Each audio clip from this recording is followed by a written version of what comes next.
Okay, so this is actually something that I wanted to say before. This is actually the end of the video at the beginning. But I just wanted to show, this is what beeswax looks like after it's been cleaned out by bees. This is actually from like my first hive. I've had this beeswax all this time. Normally when the beeswax is squeezed and yikes, and I remove most of the honey, it's still got a lot of honey clinging to it. And so, you know, back when I used to get a lot of bees coming around in my vicinity here, I would just put the beeswax out, you know, the stuff that was covered in honey, and the bees would come and they would just like clean it out for me, you know, just nicely. And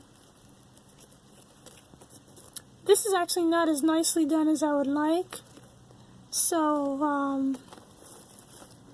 but it doesn't matter because it's good for it's good to have some of this little bit of honey in there for the applications that I like to use them for. I like to put a little bit of beeswax in my soaps, and that little bit of honey that clings to it is just the right amount for making soap.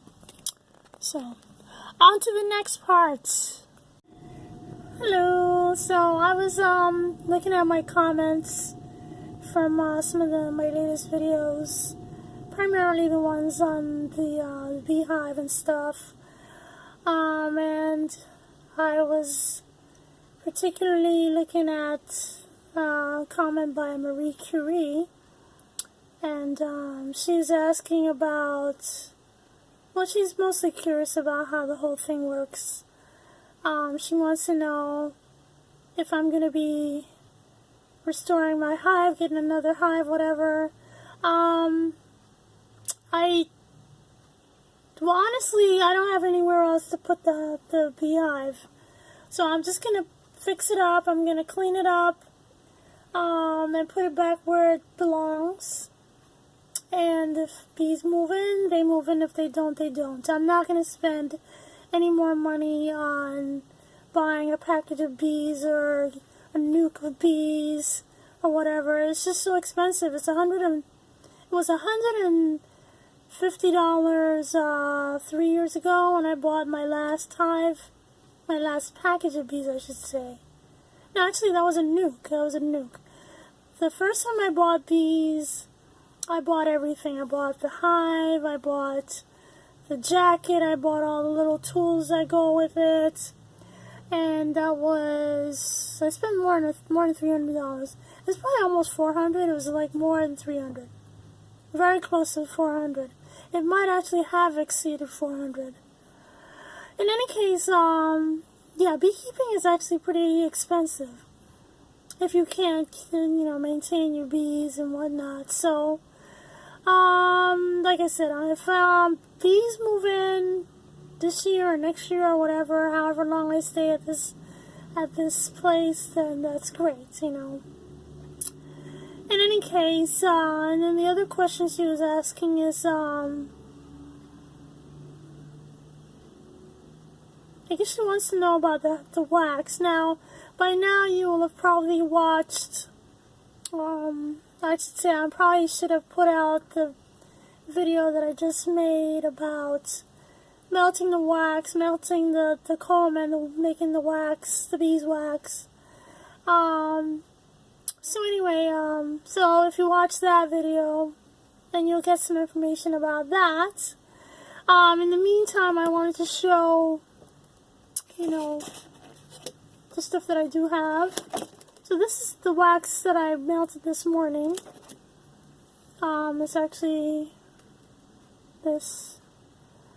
So, and on the back, there's, this is actually propolis that, comes from the bees when they make, they collect sap from trees in order to make like an antiseptic preparation, I guess, that keeps the hive clean. It keeps it sterile, and it helps to like seal out all the open places that so the ants and any other insects can't get in so easily.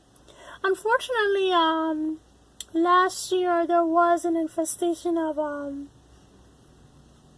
hive beetles, and they were kind of all over the place. They didn't really seem to cause a lot of trouble. It was just annoying because every time I opened up the hive, there were little bugs, It wasn't like a lot, but, there'd be like one, and I'd be like, what's that? And there'd be like two, and it's like, yikes.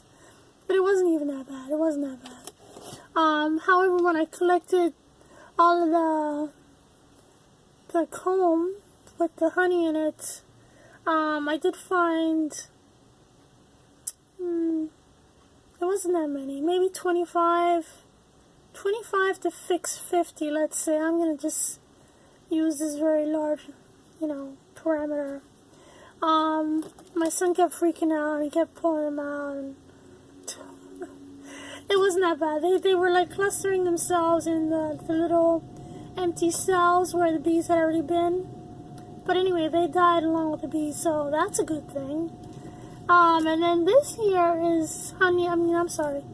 This is beeswax from the comb that I collected in the fall. So that was just all comb that was, as you can see, this stuff is light colored.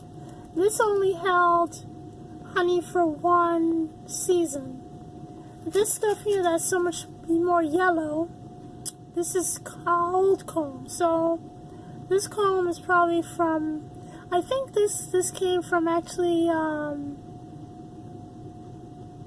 the beekeeper from the last time I got bees. Yeah, so, the bees will usually put their brood into this kind of cells. And they're very yellow also because of pollen, and they're yellow because of, the bees having been in and out so many times. And I wanted to show you also, because she was also asking, well, what do you do with the beeswax? These are, I mold these, after I finish that. That's not finished processing yet. This stuff here, I have to melt it again so that I can get this stuff off. I'll usually scrape this off, and then I'll melt it again, and then it'll be a lot cleaner. And then I can make these, which, oh, they smell so good. They smell just like honey. So I have some molds that I put these into, and my intention was to sell these at one point, but I just haven't gotten around to doing that. And besides, I was thinking, I made this like back when I lost my first hive, my first colony, and I thought, well, maybe I'll never have bees again, and I won't be able to get the nice free beeswax. This stuff is expensive, so I didn't want to sell it because I thought I wasn't going to be able to get the stuff. So anyway, I use beeswax for I make soaps. This is one kind of soap. I think this is like a citrus and beeswax with ginger. I made these a while ago. This one is, and I don't make these anymore. This is, gardener soap, which I made specifically for washing my hands after I've been out in the garden. It has beeswax,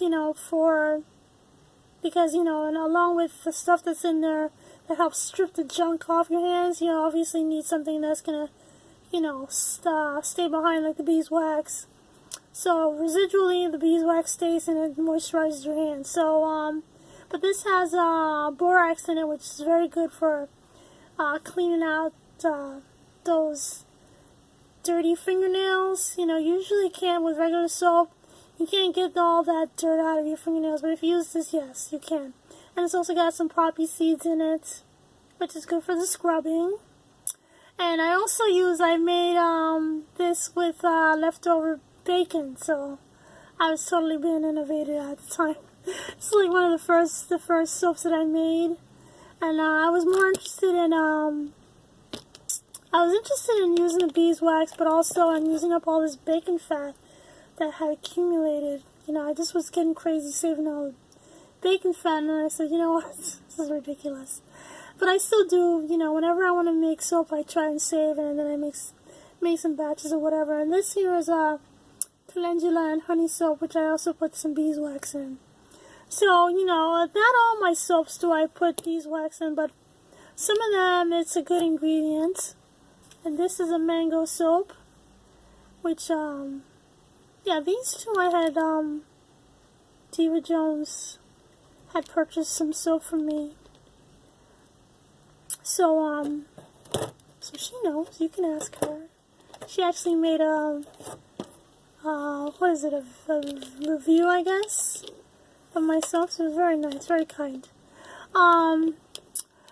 So anyway, what else do I want to show you? So I kind of want to also, because, you know, this is kind of like a video that's going to help sort of wrap up information that I gave before, that I was trying to remember, but, you know, and I'm trying to remember this other thing, so I'm going to tell you after I finish talking about this. So, you know, so this is, honey, this is what they would call, well,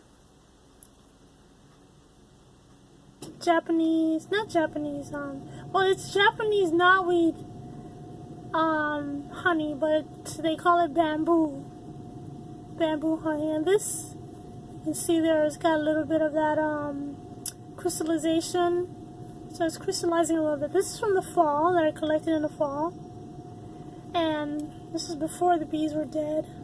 As you can see, it's very, very dark. And then there's this here.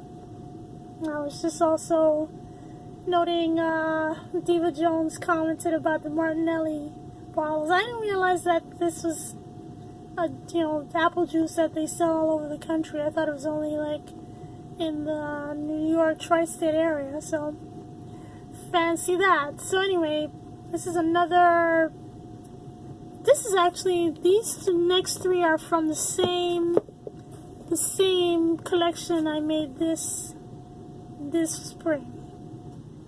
So you have this, which I guess probably what happened here is that this is when I wasn't really paying attention, and so there's all kinds of different stuff mixed in. There's like the regular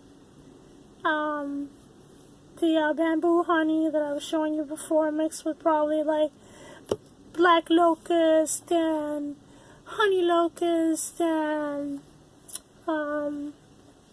goldenrod, aster,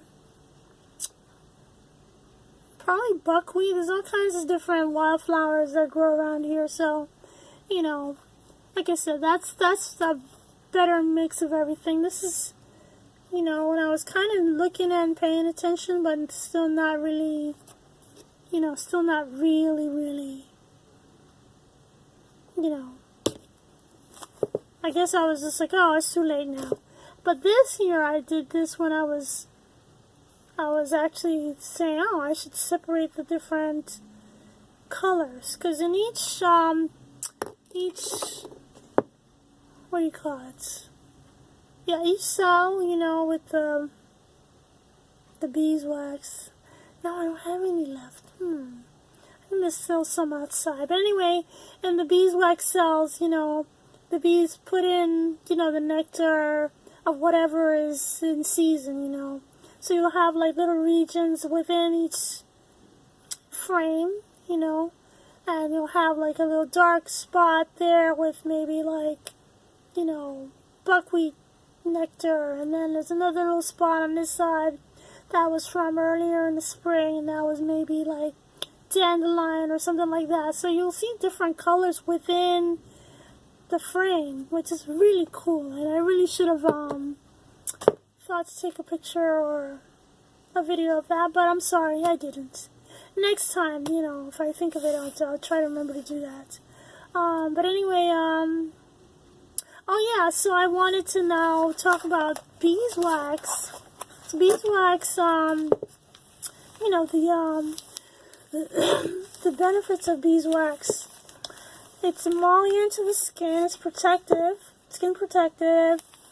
Sunscreen. It locks in moisture. Protects cells from sun damage. And, you know, environmental factors. It's anti-inflammatory. It's actually edible beeswax. You can eat beeswax. You know, like if you have comb honey, sometimes they sell honey, and you'll see like the comb, like a little square of comb inside the jar. You can totally eat that. It's perfectly edible. So it also helps with mental. I'm sorry, not mental. It's anti-inflammatory, antibacterial, germicidal, antioxidant. It's rich in vitamin A. I guess that's what that beautiful, you know, yellow color is. And it doesn't clog pores, so it's non-comedogenic. That's what you call that. So if you put beeswax in, you know, I used to make deodorant and hair conditioner and shampoo and stuff like that, and sometimes I put beeswax in there. And so because it doesn't clog pores, and I also made a hair pomade. I still make that, but I only make it for myself. So if you make that kind of stuff that goes on your skin, you know, the the beeswax, as heavy as it is, it doesn't clog the pores, which is awesome. Because, you know, you get things like petroleum jelly and, what's the other one, mineral oil. Those things definitely clog your pores. So if you put that on your hair or if you put that on your skin, you might have trouble. So, you know, watch out for cosmetics that have ingredients like petroleum jelly and mineral oil. They're both mineral oil and petroleum jelly are both petroleum sourced products. So it's really not, it's not good for you. So I think that's it. Yeah, I think that's all I wanted to say. So thanks Marie Curie and Diva Jones. I'll definitely be putting information on how to link to their channel at the bottom here in the information box. So thanks for watching.